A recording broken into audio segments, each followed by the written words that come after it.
Hello, everyone. I wanted to share a secret with you. This is my first graphic novel, Table for One.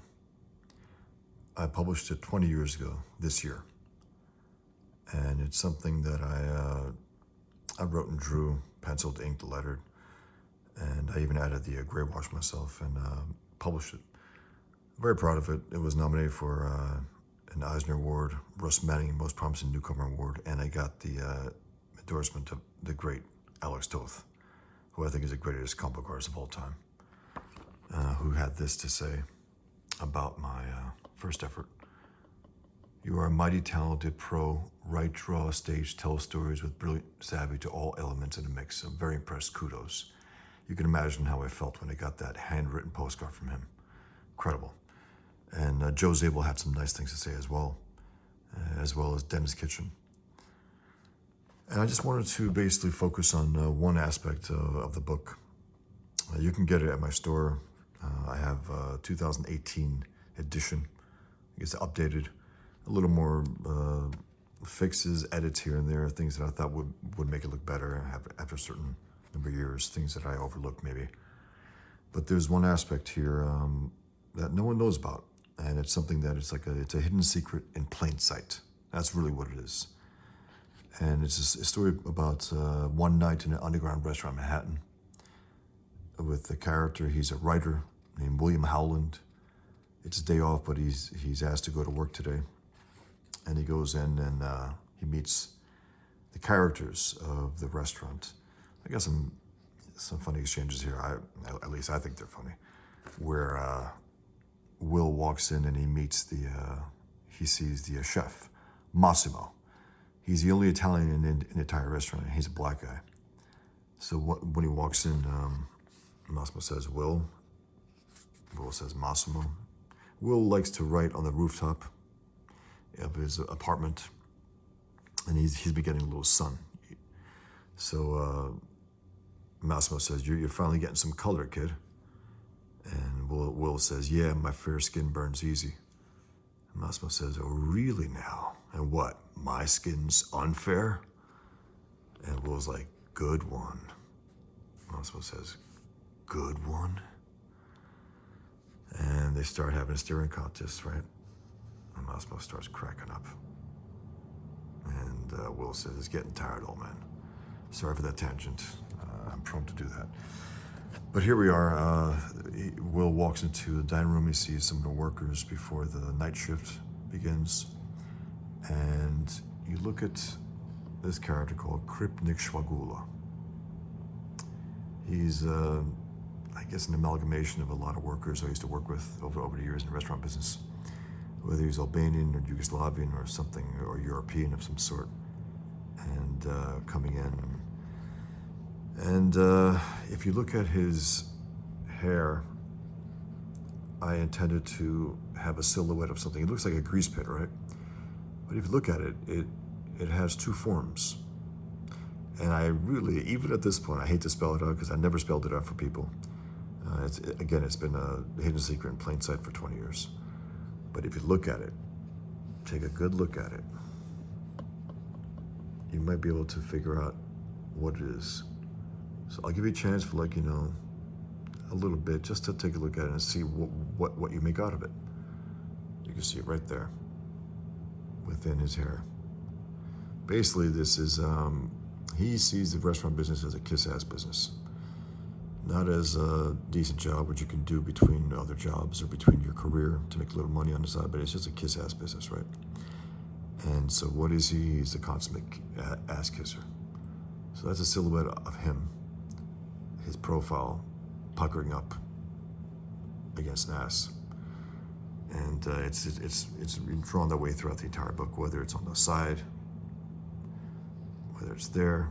It changes forms a bit, even if it's on the angle. You can see it. You got a double ass kiss right there. And it goes like that throughout the entire book. And let me just go through some of the art here. I think you might like it if you haven't gotten it.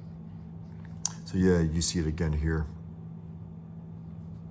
A little up close there. there as well.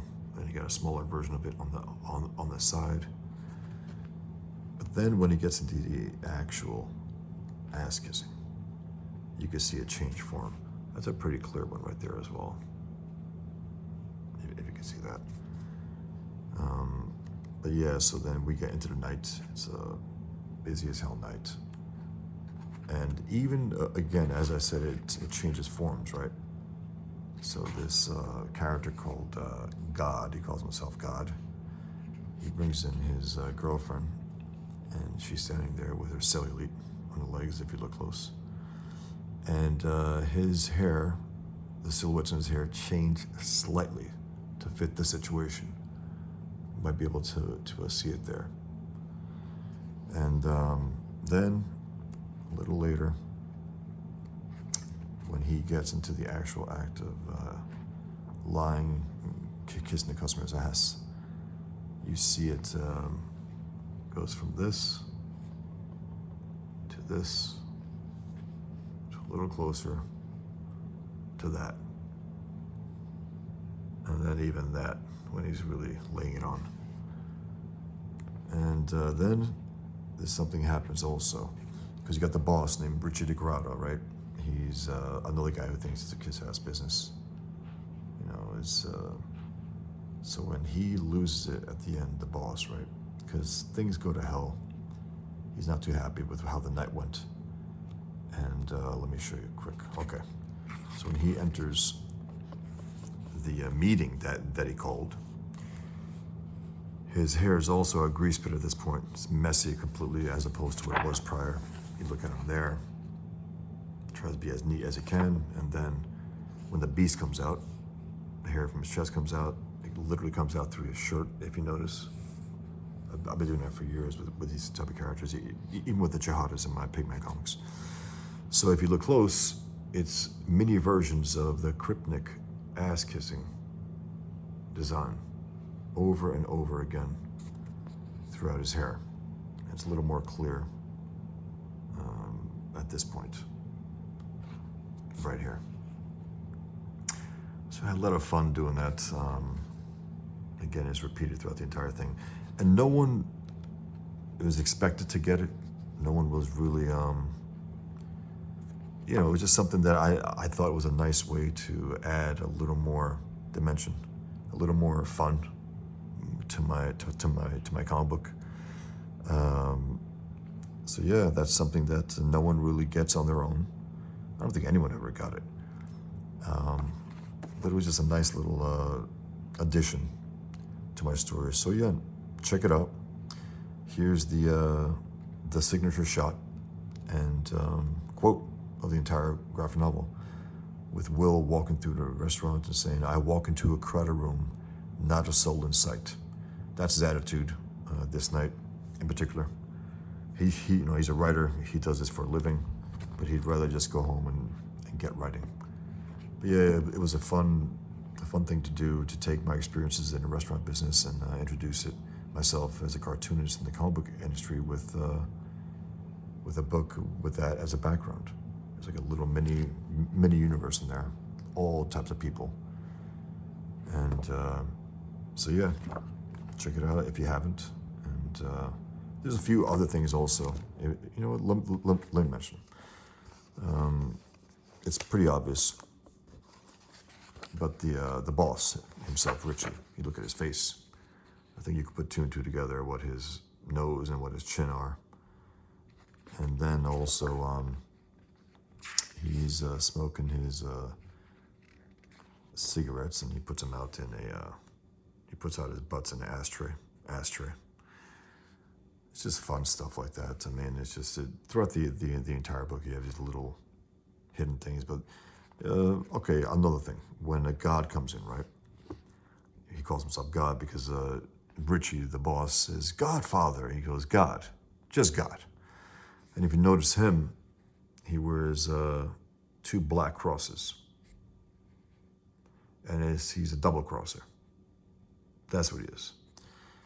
So things like that, it's just fun stuff to get into the book. And then this is where I debuted what I think is an original thing, at least according to some critics. They never saw it before. I never saw it before either. But it's having a panel within a panel where someone is literally seeing through someone. Because that character is behind Richie, the big guy. So it was also something that I really enjoyed doing, and I did a number of times in the Infidel comic as well. So, thanks for listening. Check it out. If you haven't, you can get it at my store, boschfawson.com. And until next time, take care. Thanks.